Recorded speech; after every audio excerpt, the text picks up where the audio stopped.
Please welcome to speak to us the funniest man on earth, a performer of legendary comic genius, a children's book author of profound depth, an individual of enormous compassion who is doing so much to make our world a better place, the great Jim Carrey.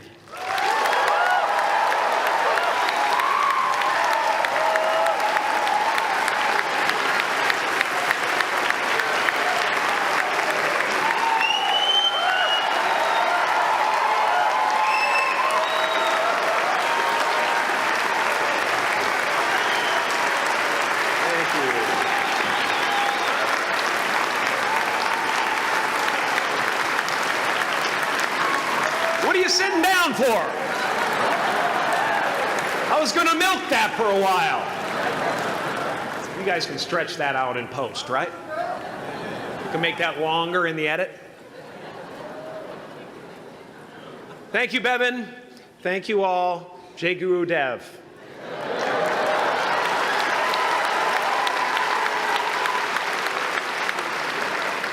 I brought one of my paintings to show you today. I hope you guys are going to be able to see it okay. It's not one of my bigger pieces, so you might want to move down front. Get a good look at it. Faculty, parents, friends, dignified guests, graduating class of 2014. And all the dead baseball players coming out of the corn to be with us today. After the harvest, there's no place for them to hide. Fields are empty. There's no cover there. I'm here to plant a seed today, a seed that will inspire you to move forward in life with enthusiastic hearts and a clear sense of wholeness. The question is, will that seed have a chance to take root? Or will I be sued by Monsanto and forced to use their seed?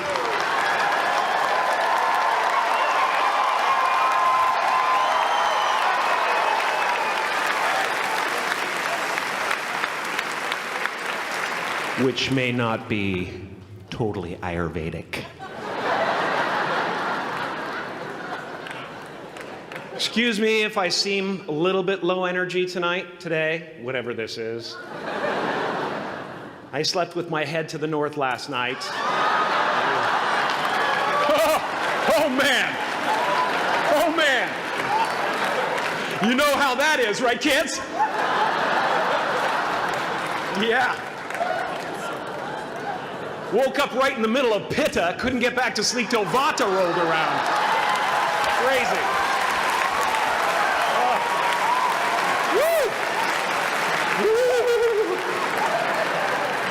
But I didn't freak out, you know. I used that time to eat a large meal. Connect with someone special on Tinder. Because life doesn't happen to you, it happens for you. How do I know this? I don't, but I'm making sound, and that's the important thing. That's what I'm here to do. Sometimes I think that's the only thing that's important, really, you know? It's just letting each other know we're here. Reminding each other that we're part of a larger self. I used to think Jim Carrey is all that I was. Just a flickering light, a dancing shadow, the great nothing masquerading as something you can name. Seeking shelter in caves and foxholes dug out hastily, an archer searching for his target in the mirror, wounded only by my own arrows. Begging to be enslaved, pleading for my chains, blinded by longing and tripping over paradise.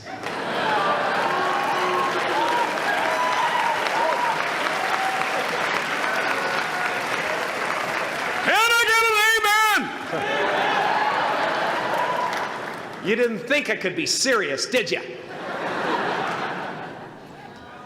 I don't think you understand who you're dealing with. I have no limits.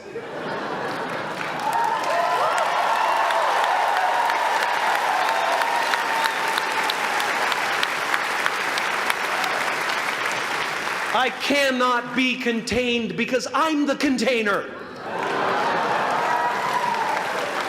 You can't contain the container, man. You can't contain the container. I used to believe that who I was ended at the edge of my skin, that I had been given this little vehicle called a body from which to experience creation.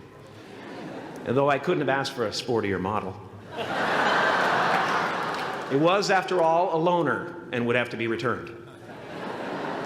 Then I learned that everything outside the vehicle was part of me too. And now I drive a convertible.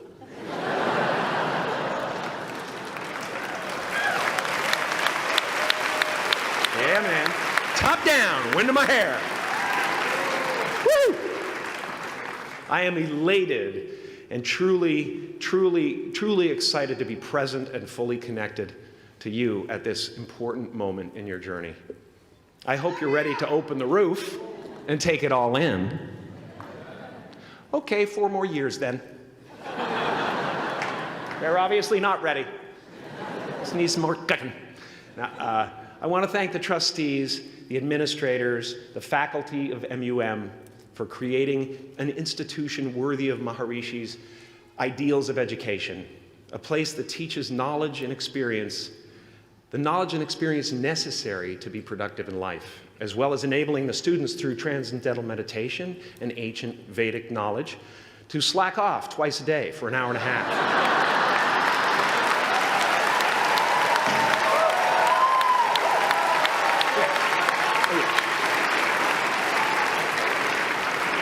Don't think you're fooling me. But I guess it has some benefits. It does allow you to separate who you truly are and what's real from the stories that run through your head. You have given them the ability to walk behind the mind's elaborate set decoration and to see that there's a huge difference between a dog that is going to eat you in your mind and an actual dog that is going to eat you.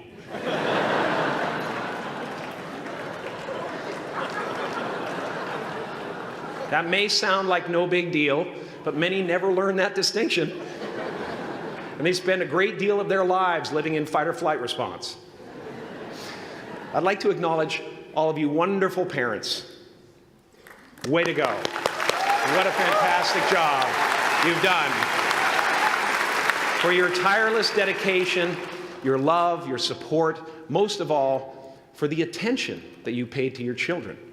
I have a saying, beware the unloved, because they will eventually hurt themselves or me.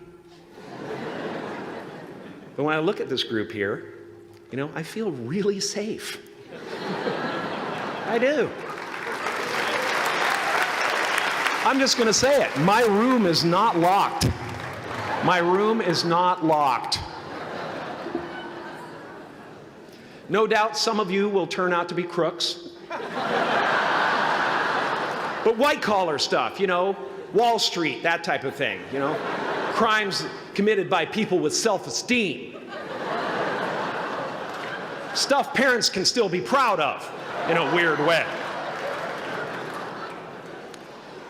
And to the graduating class of 2017, -3.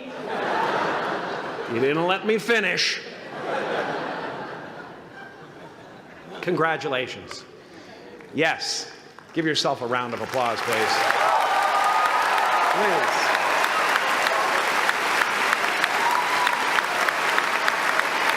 Yeah.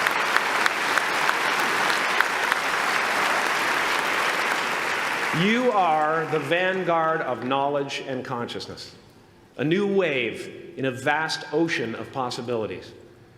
On the other side of that door, there's a world starving for new ideas, new leadership. I've been out there for 30 years. She's a wildcat. Oh, she'll rub up against your leg and purr until you pick her up and start petting her, and then out of nowhere, she'll swat you in the face. It can be rough out there, but that's okay, because there's soft serve ice cream with sprinkles. I guess that's what I'm really trying to say here today. Sometimes it's okay to eat your feelings. My father could have been a great comedian, but he didn't believe that that was possible for him. And so he made a conservative choice. Instead, he got a safe job as an accountant. And when I was 12 years old, he was let go from that safe job. And our family had to do whatever we could to survive. I learned many great lessons from my father, not the least of which was that you can fail at what you don't want. So you might as well take a chance on doing what you love.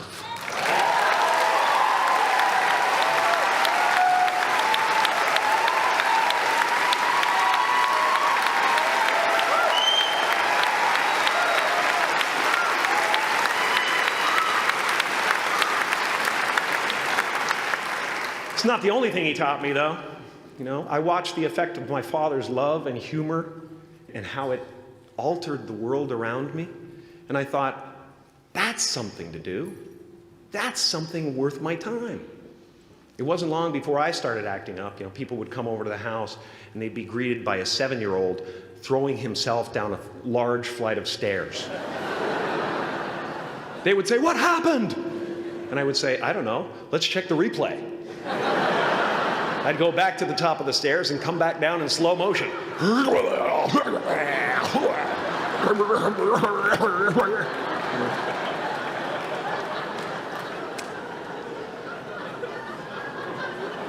It was a very strange household. My father used to brag that I wasn't a ham, I was the whole pig. And he treated my talent as if it was his second chance. When I was about 28, after a decade as a professional comedian, I realized one night in LA that the purpose of my life had always been to free people from concern, just like my dad. And when I realized this, I dubbed my new devotion the Church of Freedom from Concern. The Church of FFC.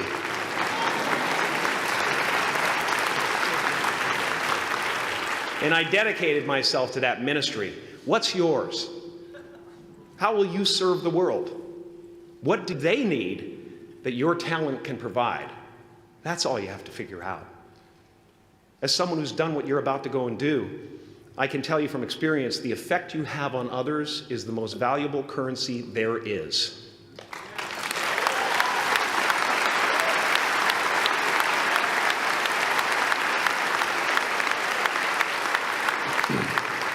Because everything you gain in life will rot and fall apart, and all that will be left of you is what was in your heart. My choosing to free people, from concern got me to the top of a mountain. Look where I am. Look what I get to do. Everywhere I go. I'm going to get emotional because when I tap into this, it really is extraordinary to me. I did something that made people present their best selves to me wherever I go.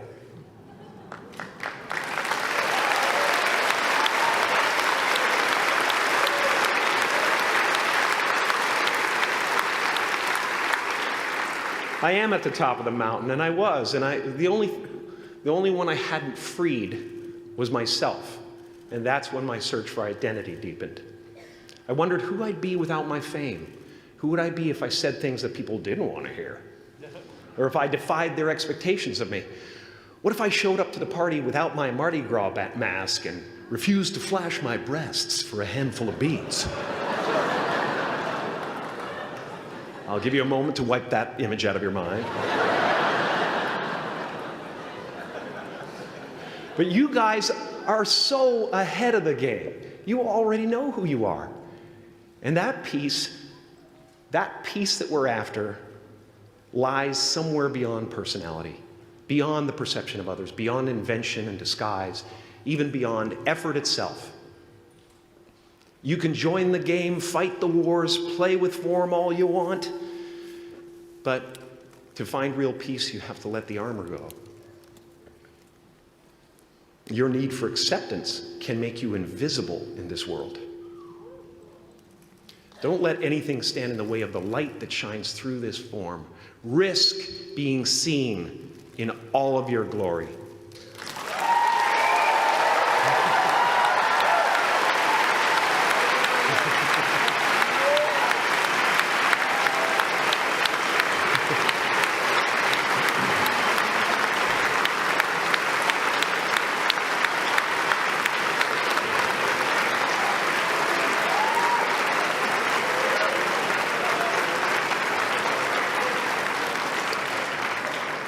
It's not big enough. This painting is big for a reason. It's called high visibility. It's about picking up the light and daring to be seen. Here's the tricky part. Everyone is attracted to the light. The party host up at the top, who thinks unconsciousness is bliss and is always offering to drink from the bottles that empty you. Misery below her. Despises the light, can't stand when you're doing well, wishes you nothing but the worst. The Queen of Diamonds, under him, needs a king to build her house of cards. And the hollow one down bottom there will cling to your leg and say, please don't leave me behind, for I have abandoned myself. Even those who are closest to you and most in love with you, the people you love most in the world, will find clarity confronting at times. This painting took me thousands of hours to complete. And when I was finished, thank you, thousands of hours, yes. I'll never get them back. I'll never get them back. I worked on this for so long. I was weeks and weeks like a madman alone on a scaffolding.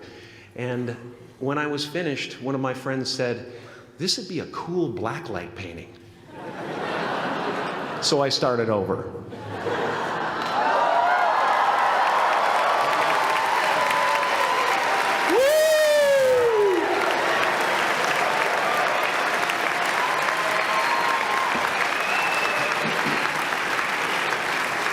Welcome to Burning Man. Some pretty crazy characters up there, but better up there than in here. You know, painting is one of the ways, thank you. Painting is one of the ways I free myself from concern, a way to stop the world through total mental, spiritual, and physical involvement. But even with that comes a feeling of divine dissatisfaction, because ultimately, we're not the avatars we create. We're not the pictures on the film stock. We are the light that shines through. All else is just smoke and mirrors, distracting, but not truly compelling.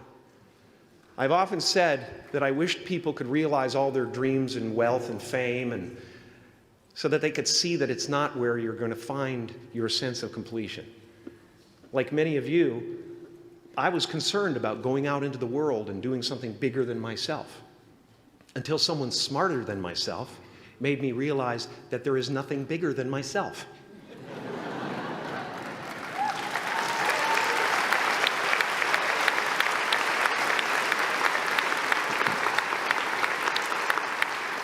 My soul is not contained within the limits of my body. My body is contained within the limitlessness of my soul, one unified field.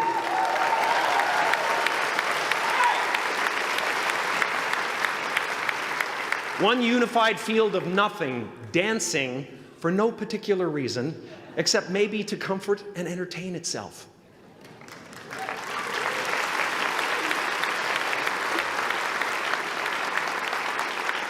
As that shift happens in you, you won't be feeling the world, you'll be felt by it, you'll be embraced by it. Now I'm always at the beginning.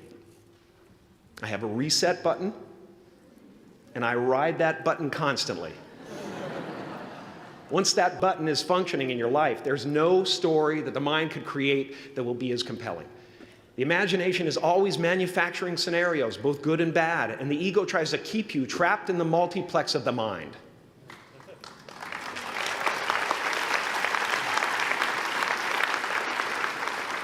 Our eyes are not viewers, they're also projectors that are running a second story over the picture that we see in front of us all the time. Fear is writing that script, and the working title is, I'll Never Be Enough.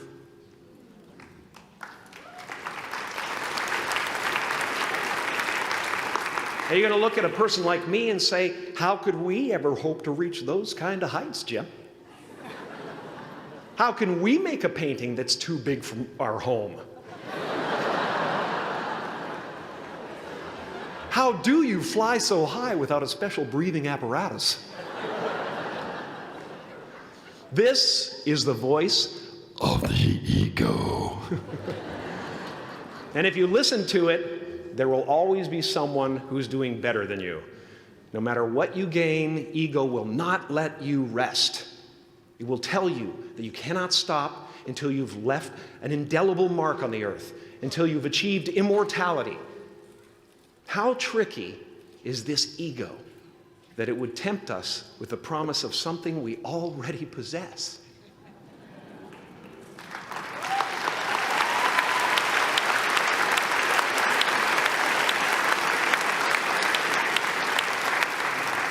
So, I just want you to relax. You know, that's my job. Relax and dream up a good life.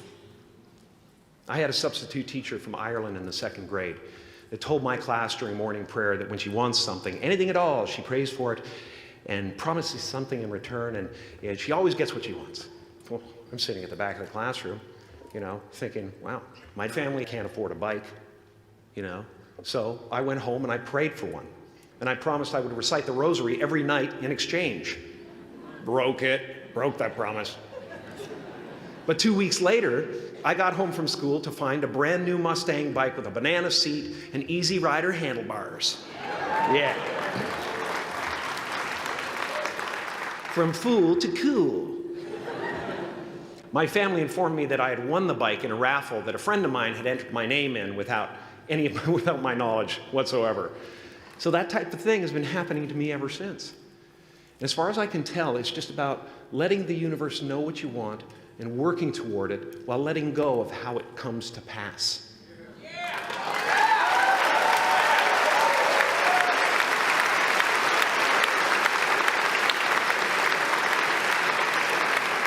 Your job is not to figure out how it's going to happen for you, but to open the door in your head. And when the door opens in real life, just walk through it.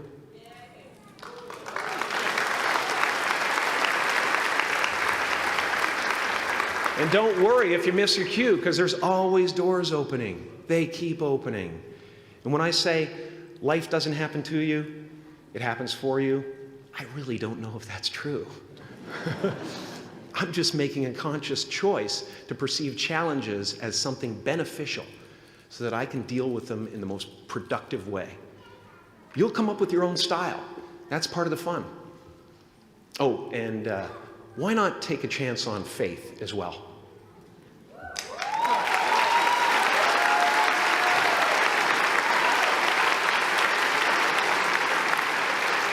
Take a chance on faith. Not religion, but faith. Not hope, but faith. I don't believe in hope. Hope is a beggar. Hope walks through the fire, and faith leaps over it.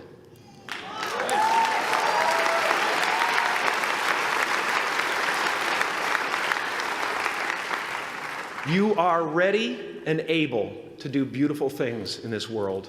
And after you walk through those doors today, you will only ever have two choices: love or fear.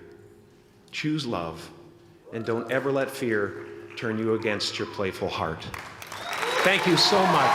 Thank you, Udell. I'm so honored. Thank you.